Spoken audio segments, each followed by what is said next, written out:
Yo, ¿qué onda? ¿Qué onda? No. Bueno, pues, buenas tardes. Somos el equipo 3 y venimos a presentarles nuestros temas. Yo voy a empezar con Corea del Norte. Yo soy el número 29, maestra, tienen que poner un 10. Bueno, quiero empezar. Corea del Norte. Llamada Corea del Norte para distinguirse de Corea del Sur. También ocasionalmente Norcorea, para distinguirse de Surcorea. Es un país soberano, fijado oriental, ocupa la porción central de la península de Corea. La península fue gobernada por el Imperio coreano hasta que fue conquistada conquistada después de la Segunda Guerra Mundial, la guerra japonesa-rusa. En 1945, justo después de la Segunda Guerra Mundial, la península fue dividida en dos zonas, la ocupada por la Unión Soviética y la ocupada por Estados Unidos. En 1948, Corea del Norte rechazó participar en las elecciones elaboradas en el amparo de las Naciones Unidas, quedándose fuera del gobierno, quedándose la nación como dos naciones independientes, una de las zonas ocupadas. En ambos estados reclamaron la península entera como territorio propio, lo que los llevó a la guerra de Corea en 1950. Por muchos años la península de Corea estuvo en varios conflictos por el territorio, porque fue invadida en otras épocas por China, Corea, y eso llevó en varias guerras.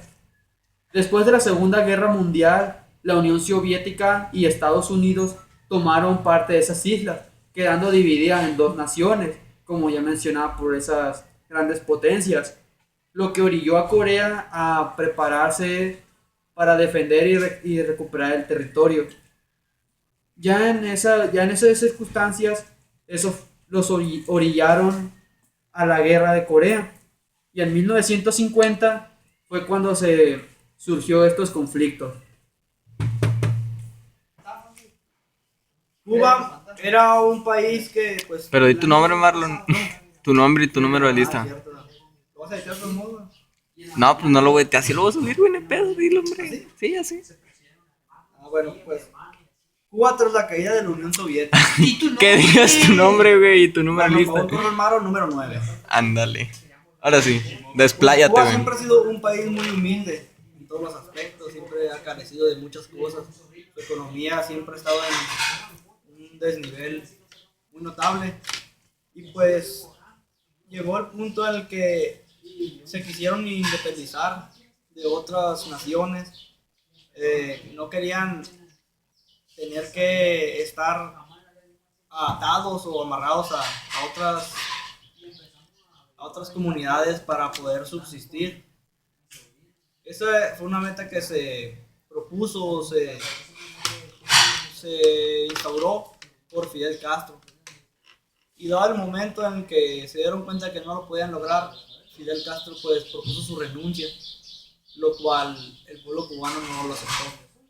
Ya que aunque muchos países latinos y tal vez de Oriente miran a Fidel Castro como un loco, como una persona atrabancada, en Cuba se le quiere mucho porque gracias a él pudieron subsistir en una etapa de crisis total, donde escaseaba el alimento, el agua y pues más que nada el dinero. Bueno, gracias a ese bloqueo que Estados Unidos impuso con Cuba, nadie podía comercializar con ellos por amenazas, pues Cuba se vio, pues como se podría decir, obligado a seguir las ideologías del modelo de la Unión Soviética. Entonces, al no poder comercializar con nadie de América, dependía totalmente de la Unión Soviética. Y esto conllevó a que en dado momento de que la Unión Soviética tuviera su caída, Cuba estaba destinado a caer también junto con ella, ya que Cuba hacía exactamente lo mismo que hacía la Unión Soviética. En este punto es donde se puede apreciar el papel que jugó México en la Guerra Fría, ya que México transportaba víveres y medicamentos hacia Cuba, supuestamente en misiones secretas, pero no, porque Estados Unidos sabía que iban y en muchas ocasiones nos apoyaban, ya que México iba y les daba sus víveres, medicina, y al mismo tiempo regresaban y le informaban a Estados Unidos cómo estaba todo en Cuba. La marginación o la repulsión hacia los cubanos era tan notable que los trabajadores mexicanos que iban hacia Cuba a transportar esos víveres y medicinas no podían sellar su pasaporte con un sello de que iban a Cuba para que en futuras ocasiones no les perjudicara al momento de querer trabajar en Estados Unidos. Bueno, siguiendo con la caída de la URSS, pues ya dijimos que Cuba estaba destinado a caer también junto con ellos. Y ellos, pues, fue algo que no podían evitar tan simplemente, ya que un aspecto muy importante es la agricultura, que en Cuba nunca se ha podido dar, nunca ha sido el fuerte de Cuba. Siempre están dependiendo de otros países para que les estén importando alimentos, y si no hay alimentos, pues no hay vida. Pero dado esto, Cuba entró en una crisis muy dura, y pues como mencioné antes, Fidel Castro fue el encargado, claro que no él solo, junto con más gente que lo apoyaba, de que Cuba podía resistir esa oleada de crisis que tuvo. Mi nombre es Luis Ángel Coto Barreras, soy del grupo 38 y soy el número 11 de la lista. El único camino bueno, voy a aclarar que voy a continuar el tema de mi compañero Mando. El único camino que parecía quedarle a Castro era permitir la inversión extranjera, y también permitió otra vez el aspecto turístico. Dejó que entraran al país turistas para que invirtieran en él. Permitió de nuevo poner hoteles y todo eso y les dio un 50% de ganancia a los inversionistas. Era una estrategia muy arriesgada, pero estaba contra la pared y era de las pocas alternativas que tenía. En 1990, él decidió emprender dos cambios radicales: obtener recursos financieros de muchos países extranjeros, pero Estados Unidos en ese mismo año, en 1990, vio que Cuba quería alzarse de nuevo. Entonces hizo la ley democrática cubana. Esa ley consistía en penalizar las empresas estadounidenses que querían invertir en Cuba, para que éstas no invirtieran en Cuba, porque no quería que Cuba se alzara por la rivalidad que había. Entonces, el segundo intento de que Cuba cayera fue que Estados Unidos derrocó dos aviones que eran tripulados por cubanos, que eran exiliados cubanos en Miami. Entonces, Castro lo tomó como una ofensa, porque lo tomó en contra de su espacio aéreo. Entonces Estados Unidos, en represalia, en venganza, hizo la ley de Helms-Burton, que esta consiste en que ahora penalizaba a todas las empresas extranjeras que querían invertir en Cuba. Ya no importaba el origen del país, sino que a todas las empresas las iba a penalizar. Entonces, ya en el año 1998, Juan Pablo II visitó Cuba y pues fomentó los valores católicos para un nuevo desarrollo y cosas así. Entonces Juan Pablo II solicitó al gobierno de Castro que dejara libre a los presos políticos que tenían más años. Y sí, se le concedió su petición. En, en 1999, en noviembre, se hizo la novena cumbre iberoamericana de los jefes de Estado de Gobierno. Es una junta de los jefes de varios países, donde el fin de esa junta era ponerle fin a Estados Unidos con la ley de Helms-Burton. Entonces sí, se logró ponerle fin a la ley de Helms-Burton. Y en ese mismo año, en noviembre, en ese mismo mes, en ese mismo año, en 1999, fue un acontecimiento muy importante, donde, donde unos náufragos cubanos que iban en una embarcación hacia Estados Unidos murieron todos, nomás un niño de 6 años que se llama Elian González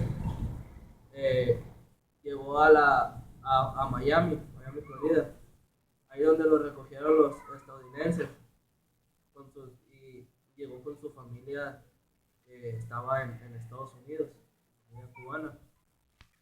Y, y Cuba le exigió a Estados Unidos el regreso de ese niño, le dio un plazo de 72 horas, pero Estados Unidos lo estaba utilizando para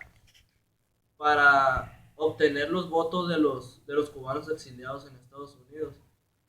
Y, y sí, logró lo que quería Estados Unidos, y ya en el año 2000, en el mes de junio, el niño fue regresado a Cuba. Entonces, ya para el 2001, Estados Unidos hizo una acción favorable hacia, hacia Cuba, porque en el 2001 pegó un huracán muy fuerte en Cuba y dejó muchos derrumbes. Entonces fue la primera vez que Estados Unidos ayudó a Cuba y le mandó alimentos y víveres y ese tipo de cosas para ayudarlos.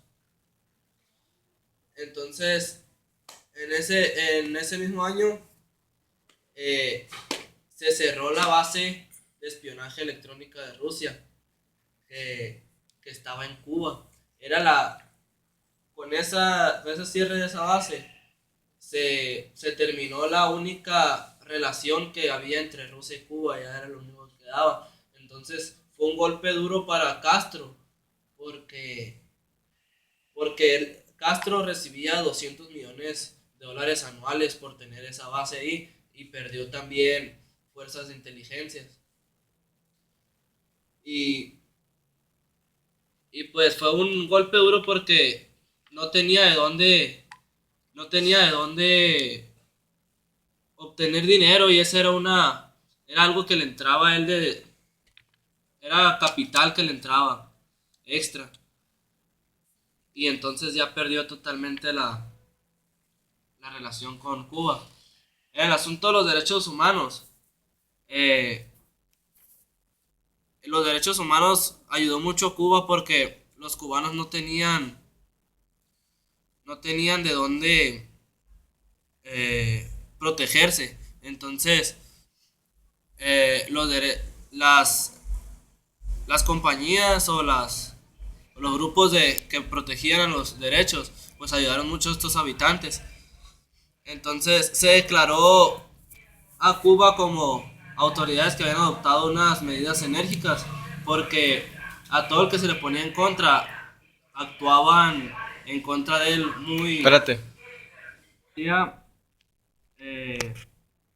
Castro tomó medidas enérgicas contra los que se ponían en contra. Tal fue hubo un caso en que 3 hombres secuestraron un buque cubano y lo iban a poner en marcha hacia Estados Unidos para escapar de Cuba. Y entonces Castro los ejecutó, y ese tipo de medidas estaba tomando el gobierno de Castro. Entonces ya en el 2004 el gobierno de Castro hizo relaciones con Estados Unidos, y Estados Unidos iba a parar a su ataque, por así decirlo, con las con la condición de que dejara que transmitieran por vía televisión, radio y todas esas masas transmisiones de Estados Unidos. Y ya por último, al último concluye con que España quiere un acercamiento con Cuba, con el gobierno de Cuba, porque los dos eran grupos socialistas, entonces querían implementar, así es decir, la democracia. Y pues así culmina esto con la relación de España y Cuba. Buenas tardes, soy Omar Montaño, soy el número de lista 24. Yo voy a explicar el tema de Nicaragua, de la revolución a la democracia. En 1979, Latinoamérica se vio con otro movimiento revolucionario que triunfaba, que era el de Nicaragua, que era el Frente de Liberación Nacional Sandinista, que acabó con el régimen dictatorial de la familia Somoza, que tuvo un gobierno en forma de dictadura desde 1933, apoyada por Estados Unidos. Pero una vez en el poder, los sandinistas que eran liderados por Daniel Ortega trataron de apropiar a su forma de gobierno, lo cual Estados Unidos no lo aceptaba, y Estados Unidos apoyó a los contrarrevolucionarios, a las personas que no querían que el ejército sandinista ocupara el poder de Nicaragua. Todo esto era para que Nicaragua no tomara la misma modalidad en gobierno que Cuba, porque no querían que se siguiera compartiendo el marxismo. En 1988 se firmó una constitución en la que el ejército sandinista ya aceptaba que fuera una democracia para que se llegara a un liderazgo del país. 2 años más tarde, después de que entrara en vigor esa constitución, Violeta Barrios de Chamorro fue proclamada la primer presidenta de Nicaragua en forma de democracia, y la primer mujer en ser una presidenta en América Central.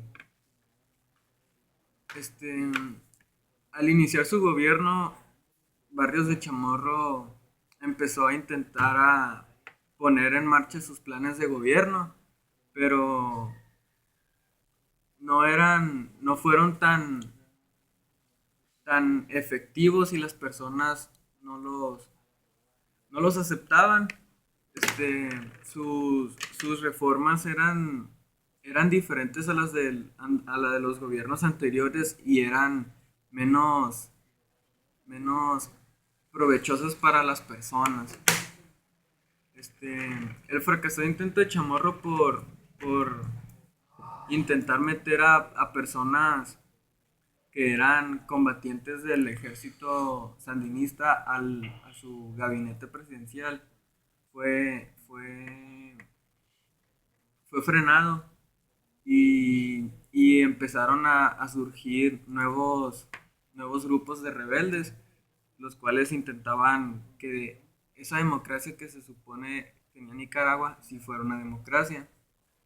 Todo esto llevó como una especie de una mini revolución, que en 1993 fue donde ocurrieron las cosas peores, donde esos frentes revolucionarios empezaban a tomar rehenes, y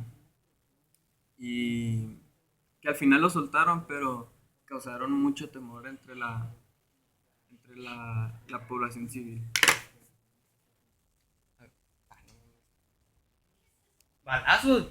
Mi nombre es Omar Adriano y soy el número de lista 23. Voy a empezar con el seguimiento del tema del humano. En noviembre de 1994 se fue un nuevo conflicto político al aprobar la Asamblea Legislativa.